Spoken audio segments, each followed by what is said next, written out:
บางคนเชื่อว่าการบำรุงรักษาตามกำหนดแม่นบ่จำเป็นและยังสืบต่อขับขี่รถโดยบ่มีการกวดเช็คเป็นเวลาดนนานคือกันกับลูกค้าท่านนี้เสียงเครื่องจักรก็ดังขึ้นแบบกระทันหันเมื่อใดก็ตามที่มีสัญญาณเตือนจากรถของท่านกรุณาอย่าละเลยให้นำรถของท่านเข้ามาศูนย์บริการ Honda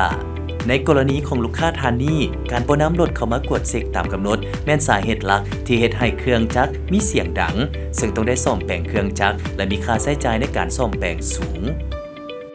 แต่ท่านฮู้บ่สิ่งนี้สามารถป้องกันด้วยการบำรุงรักษาตามกำหนด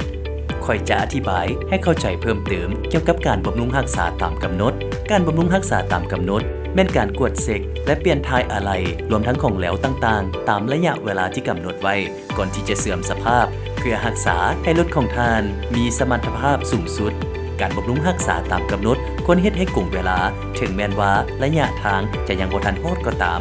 สิ่งนี้จะช่วยป้องกันปัญหาที่อาจเกิดขึ้นแบบกระทันหันและช่วยลดผ่อนค่าใช้จ่ายในการซ่อมแปลงที่สูงนอกจากนี้ยังช่วยเฮ็ดให้รถของท่านเฮ็ดเวียกได้ดีที่สุดประหยัดน้ำมันมีความปลอดภัยและเชื่อมั่นได้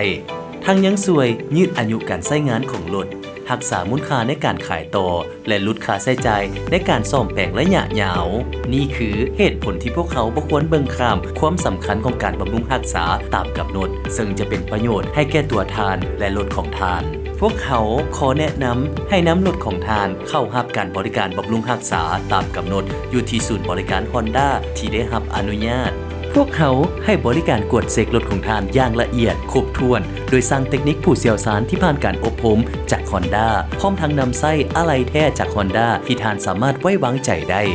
เพราะความเชื่อมั่นและความปลอดภัยของท่านคือสิ่งที่พวกเขามุ่งมั่นปกป้องในทุกการเดินทางเพียงแต่ติดต่อกับพวกเขาพร้อมจะเบิ่งแยงส่วนต่างๆให้ท่านเอง